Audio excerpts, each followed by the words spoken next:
we're making game day eats. We are making food fit for football, whether you're watching it or tailgating. I'm starting with pizza dip with garlic bread. So I'm making a creamy, cheesy mixture for the dip. Cream cheese, ricotta, about a cup of mozzarella grated, and this is just the supermarket mozzarella, I call it. And I'm gonna save some back for the top, and then also some sour cream. Oh, this is so delicious. And oregano. And then I'll grab a little salt and pepper just for fun. I think if I had to pick one of my very, very favorite categories of food, it would definitely be what I call football food or game day food, whether it's dips or burgers or, you know, what else do you think of when you think of like game day food? Glizzies. What? Wings, beer. Is that what a glizzy is? Hot dog. Hot dog. Oh, okay. Hot dogs, nachos, all the good things in life. Okay, so this is just a good basic creamy ricotta mixture, much like you would find in lasagna. So we could call this like pizza lasagna dip. I like to change the name of recipes as I go along. Okay, that's looking good. So I'm actually gonna bake the dip in an iron skillet because I just think it looks real rustic and, I don't know, football friendly.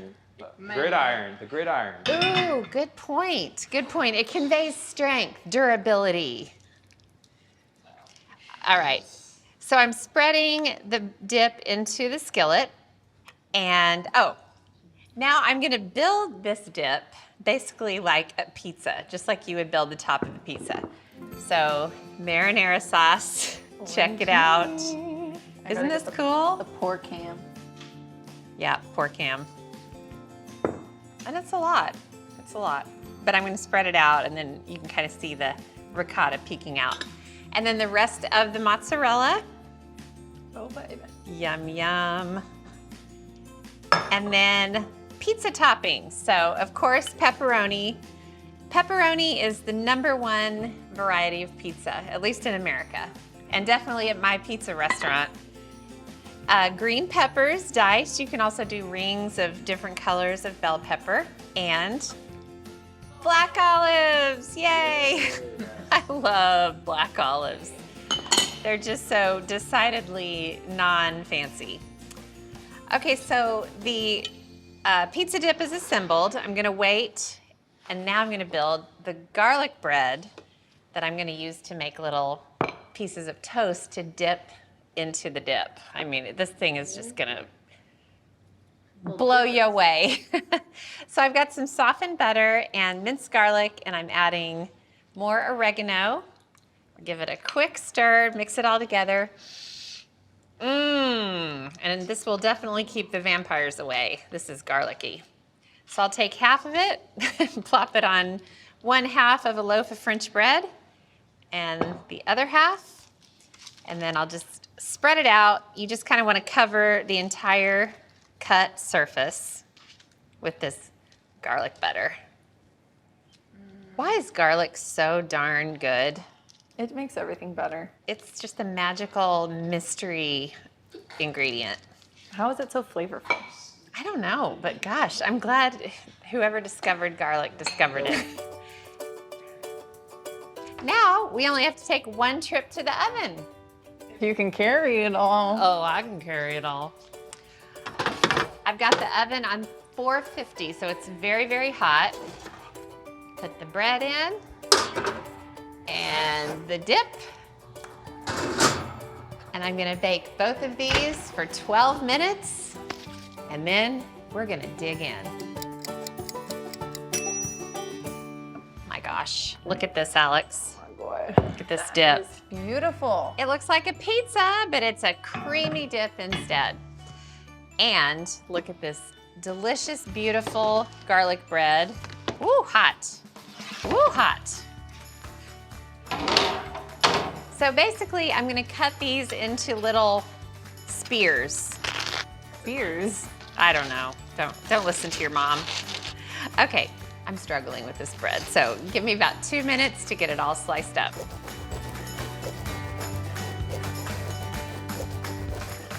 Okay, I got it all sliced up. So to serve, I'll put the dip on one side of the board and then just pile the little garlic bread pieces on the other side. I mean, you serve this with like punch or beer or what do they call it these days? Hard cider. Seltzer. Seltzer, lemonade. All right, pizza dip with garlic bread dippers. That's basically what we're talking about here. And I want to demonstrate how it's done properly. Paige, come on over here. You can have some. No. Time for the annual Paige Mauricio fight over food. Get in here, Mauricio. Oh, savage. All right. 1 bite review. That's good. Oh, yes. That's really, you gotta get more pepperoni and stuff on Oh. yours. That's I turned it around. I'm not double dipping. How is it? Wow. It's a total touchdown. Oh no. How does popcorn chicken sound? So before I cook the chicken itself, I'm making a dipping sauce, and it's basically a honey mustard, but it's with maple syrup instead of honey. So it's a mixture of mayonnaise, mustard, paprika, and maple syrup for sweetness. I'm gonna get a spoon. So it's a maple mustard. It is basically a maple mustard, which is great for this time of year.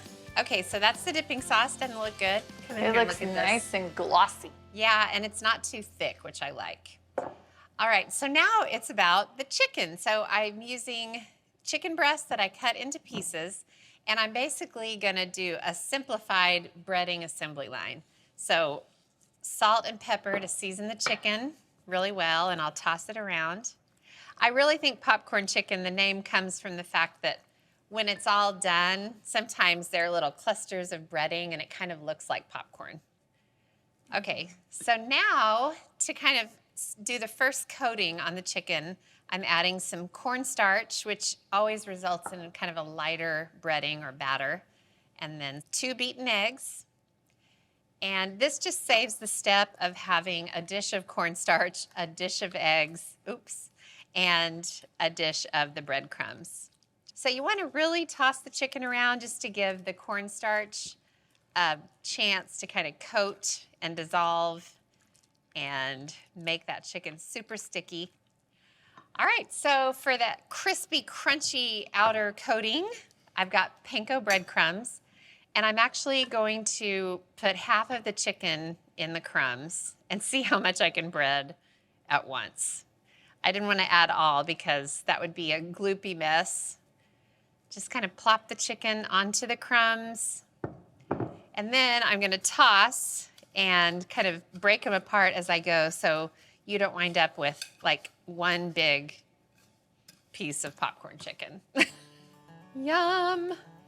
Okay, I'm gonna take a couple of crumbs and come look at the oil. This is my little trick for seeing if the crumbs are ready. Oh, it's sizzling. If they immediately kind of rise to the top and start sizzling, you're good to go.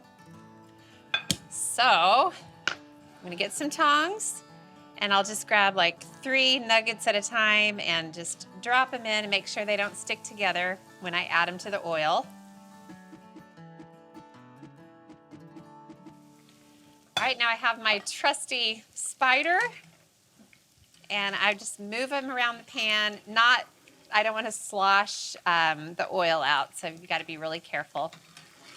Little mom comment, if you have little kids, make sure any pans of hot oil are on the back burner so they don't hurt themselves. And then you just fry until the chicken is done and the coating is nice, deep golden. Now, this is obviously not the typical true tailgate food unless you are a serious tailgater and take like a deep fryer with you. But if you're just having a football watching party at your house, these are super easy to whip up. So, believe it or not, I think the chicken is ready to come out.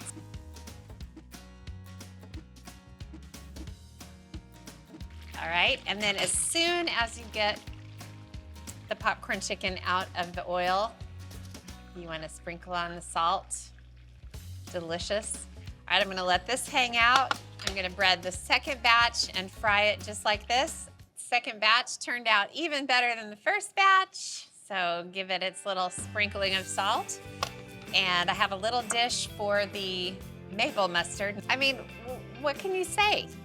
Popcorn chicken. It looks like popcorn, and it's easy to pop in your mouth. So I've already fried a lot of pieces of bacon, took them out, and I didn't even drain the fat from the bacon. I just put the ground beef right in. And I'm just crumbling it to get it started. I'll crank up the heat, and I'm gonna season it with some seasoned salt and pepper. So what I love is that the ground beef is basically cooking in bacon grease, so the finished dip is just gonna have that bacon cheeseburger vibe everywhere you turn. All right, so this is just gonna take me a few minutes. I wanna totally brown the beef, and I'm gonna use this spatula just to break it up as I go. Okay, the beef is totally browned. That didn't take too long. So I'm just gonna try to drain off as much of the fat as I can. There, that works. Okay, I'm gonna let this sit and cool for just a minute, and I'm gonna move forward with the dip. So I've got 2 blocks of softened cream cheese in this baking dish.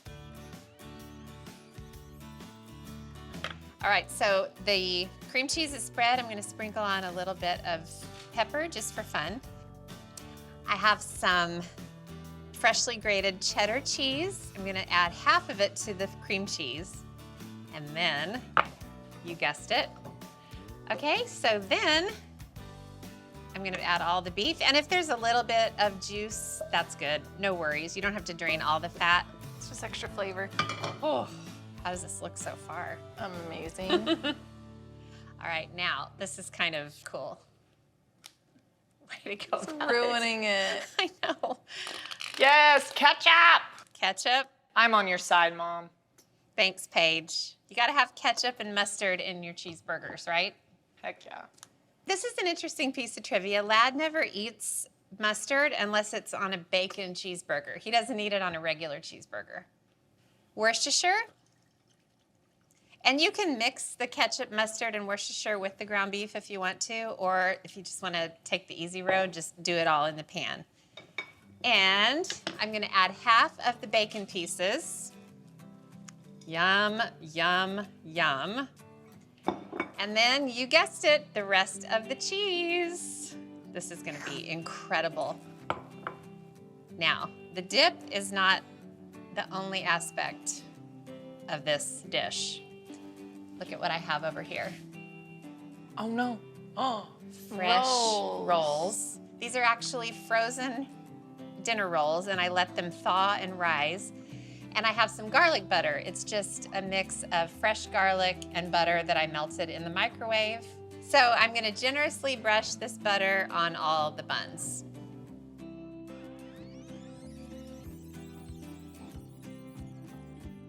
Okay, so basically we're gonna turn these rolls into sort of hamburger buns. So I have some sesame seeds, and I'll just sprinkle sesame seeds on each of the rolls. The butter's gonna help them stick. And this is such a cute presentation. It's got a real hamburger vibe with the sesame seed buns. Alrighty, so let's go to the oven, Alex.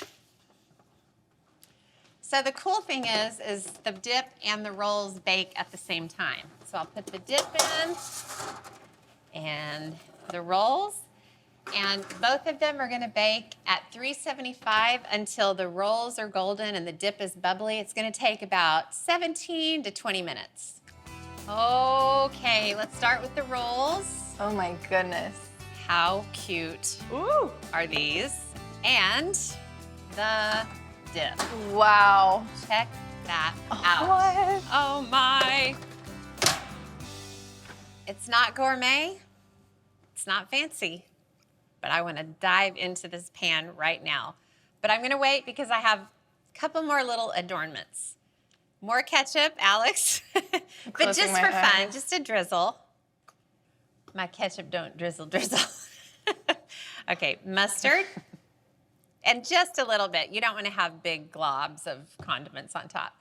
And then I'm basically going to make this like a deconstructed bacon cheeseburger. So I'll top with shredded lettuce. I don't want to totally cover up the dip though. And some diced tomatoes. You could do slices like you would on a burger if you prefer. Pickles. Oh my Can I get an gosh. amen? Amen. I love this. And then sprinkle on a whole bunch of the leftover bacon. I love it. I think we should try it out right now. Paige, you want to come help me? Yes, Come over here, my child. because I like ketchup. Get one of these, ooh, garlic rolls. Here, I'll break one in half. Yum. So then- how are you? I say we just go in with a spoon. Oh my Come in here, Alex. gosh. That looks so good. Look at that. Wow. Oh, Oh, I'm just going for it. I'll take some dips from the plates over here. Oh my gosh, Mom, that is so good. Is it good? This is really good. It's the weekend of Pawhuska's homecoming, and this afternoon is the big homecoming parade. Now, Lad and the boys are actually riding on floats in the parade, and I'm gonna head in there pretty soon. I'm gonna make the foundation for a snack they can have after the parade, a big batch of chicken nachos. The boys love chicken nachos, and it's just the thing for football season. I've got 4 chicken breasts, and I'm just seasoning them really well with some taco seasoning and some chili powder. Makes them really spicy. And it's great because the taco seasoning has salt in it, so you really don't need to add extra salt at all. I want the chicken to be as flavorful as possible. The sauce is actually gonna come from what I put on the chicken, so I really wanna lay it on thick. I love chili powder because whatever you add it to becomes the most amazing color. And it's nice and spicy. And that's something my family loves. Now I've got a skillet with some olive oil that I've been heating, and I'll just get the chicken in. Now I'm just gonna cook the chicken for about 10 minutes total, turning it halfway through. And then I'll move forward with the delicious sauce.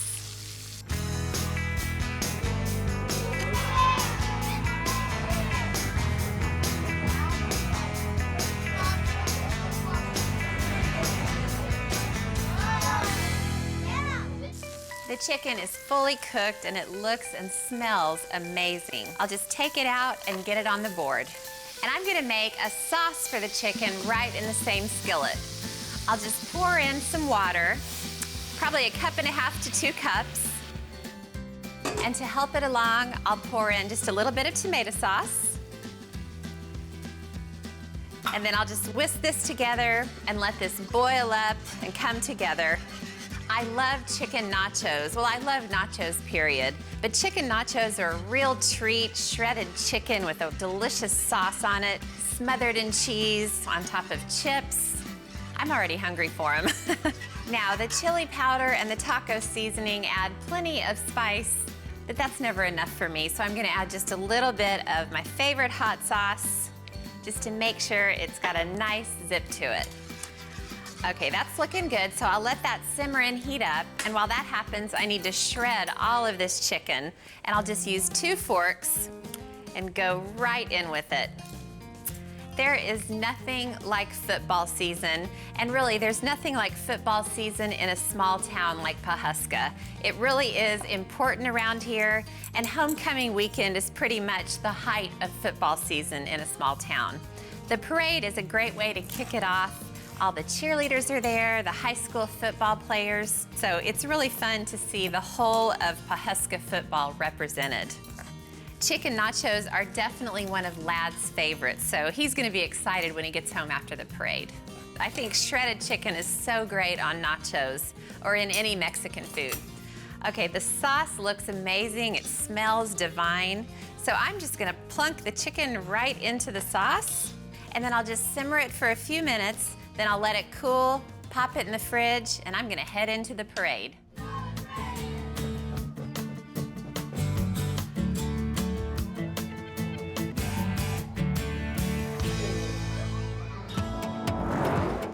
Getting that chicken ready will be a big time saver later.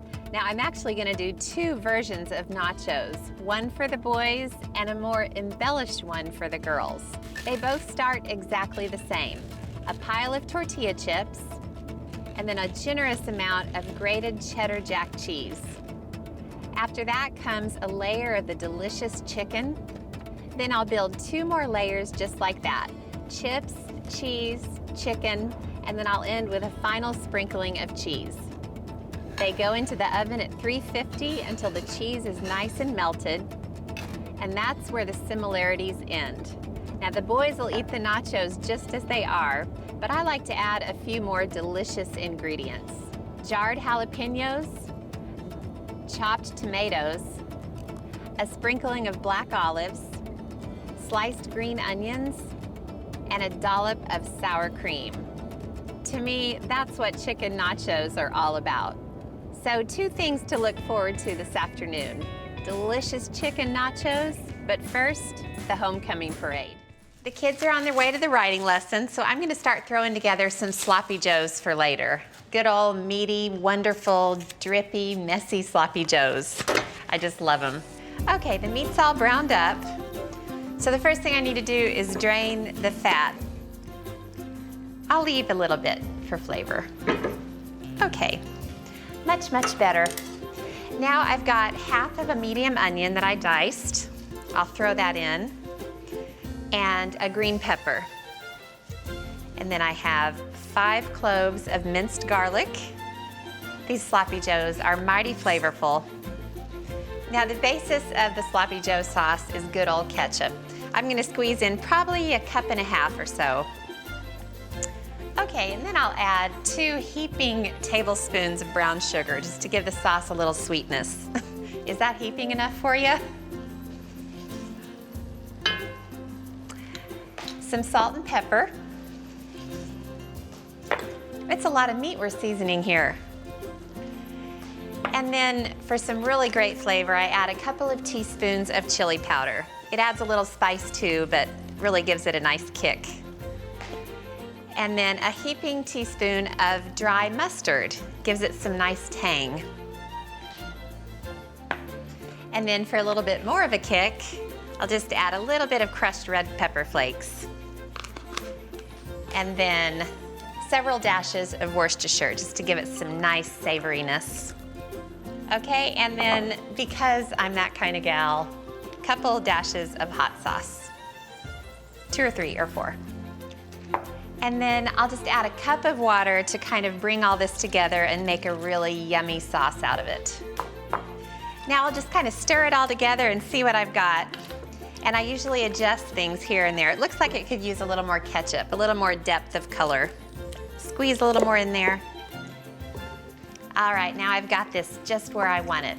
So I'm just gonna put the lid on and let it simmer for about 25 minutes or so.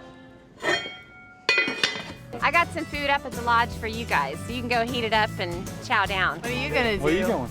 I feel like riding, I think. Where's the horse at Buck's at, Todd? So I have a date with your horse, Alex. Good. See you guys later. Have a good one. Bye, Lee. Thank You have a good ride. Get on the left side. I know. I don't get no respect. Hey, let's go. Go, Pee-wee. Smells good. Yeah. I wonder how Mom's getting along on her horse. I don't know, last time I saw her, she was going over that hill over there. And she's on your horse, there ain't no telling where she went.